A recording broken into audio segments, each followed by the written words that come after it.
Assalamu alaikum, marhaban bikum fi qanati. Bonjour, bienvenue sur ma chaîne. C'est un cours de conjugaison arabe que je vous présente aujourd'hui. Donc, Darsun fi sarf adad 13. Et dans cette vidéo, nous allons poursuivre le thème sur la conjugaison des verbes irréguliers en arabe. Donc, tasrif al-af'al ghayr al-salima. Et nous allons voir la suite du verbe hamza. Donc, il s'agit de la deuxième partie. Alors, ما هو الفعل المهموز؟ هو ما كان أحد أصوله همزة. Le verbe hamza est celui dont une de ses radicales est une hamza. ما هي أنواع الفعل المهموز؟ Quelles sont les catégories du verbe hamza?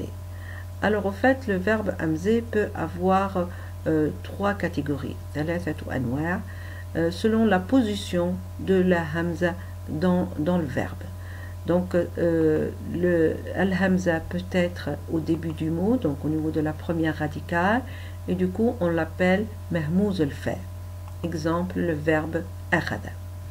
Al-hamza peut être aussi à la deuxième radicale, et il s'agit de mahmouz al-ayn, exemple ra'asa, ou bien elle peut être à la troisième radicale, et dans ce cas-là, on l'appelle mahmouz al-lam. Exemple, qara'. Dans une précédente vidéo, nous avons déjà étudié le cas du hamza à la première radicale, donc mahmouz al-fa. Aujourd'hui, nous allons voir le cas du mahmouz al-ayn. Exemple, ra'afa, ka'iba, wa la'ama. Et nous allons conjuguer l'exemple du verbe sa'ala.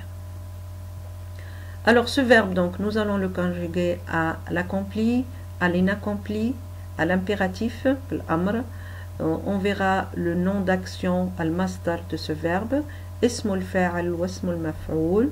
On verra également la voix passive de ce verbe et les formes des verbes dérivés. Alors commençons par l'accompli, al-madi. Donc à la première personne du singulier du parlant, ana sa'altu. Au pluriel, nahnu sa'alna. Toujours à l'accompli, la deuxième personne, et il s'agit ici des interlocuteurs, al-mukhatab. Alors au singulier masculin, sa'alta. Au féminin, sa'alti. Au duel, sa'altuma. Au pluriel masculin, sa'altum. Au pluriel féminin, sa'altunna. On passe à la troisième personne pour les absents. Le singulier masculin, sa'ala. Au singulier féminin, sa'alti.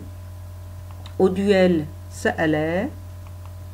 Au duel masculin, sa'ala. Au duel féminin, sa'alata. Au pluriel, sa'alou.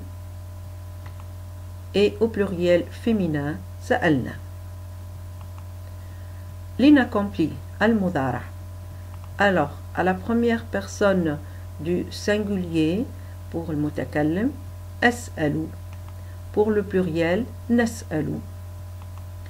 Deuxième personne pour al-mukhatab, au singulier masculin, tas'alou. Au féminin, tas'alina. Au duel masculin et féminin, tas'alani. Au pluriel masculin, tas'alouna. Et au féminin pluriel, tas'alna.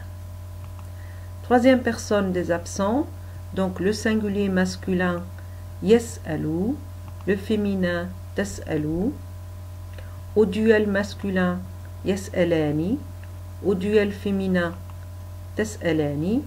Au pluriel, yas'alouna. Et au pluriel féminin, yas'alna. On passe à l'impératif. Donc il s'agit ici bien sûr des interlocuteurs. Alors au masculin, donc il faut savoir que pour l'impératif il y a deux formes. Une forme qui est juste avec deux radicales et une forme avec l'utilisation de hamzat al-wasl. Donc on va utiliser ici les deux formes. Alors pour le singulier masculin, on dit sal ou bien is'al. au féminin singulier sali ou is'ali. Au duel masculin ou féminin, on a le même verbe, donc sala ou is'ala. Au pluriel masculin, salou ou is'alou. Au féminin pluriel, salna ou is'alna. On passe au masdar. Alors au singulier, su'alun. Au pluriel, as'ilatun. Ism al-fa'al, le participe actif au masculin, sa'ilun. Au féminin, sa'ilatun. Ism al-maf'ul au masculin, mas'oulun. Au féminin, mas'oulatun. Alors, je vais m'attarder un peu sur les cas ici du verbe sa'ala au niveau du masdar ism al-fa'al ou ism al-maf'ul. Et on voit que ici il y a un changement au niveau de l'écriture du hamza. Lorsqu'on a conjugué donc ce verbe à l'accompli et à l'inaccompli, il n'y avait pas eu de changement au niveau de l'écriture de hamza, elle était tout le temps sur le même support. Or on voit que ici le support il a changé, donc on peut avoir un support qui est al-waw ou bien al-aliya. Alors il faut savoir que al-hamza qui est au milieu du mot qu'on appelle al-hamzatul mutawassita ou le hamza en position médiane respecte une règle précise pour son écriture.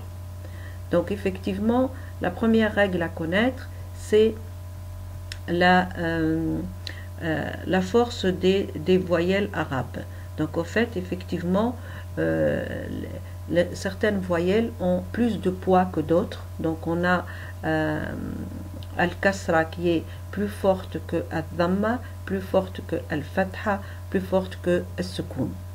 Et lorsqu'on écrit effectivement al-hamza, on doit comparer la voyelle que porte al-hamza avec la voyelle de la lettre qui la précède, et la hamza prendra donc le support de la voyelle la plus forte.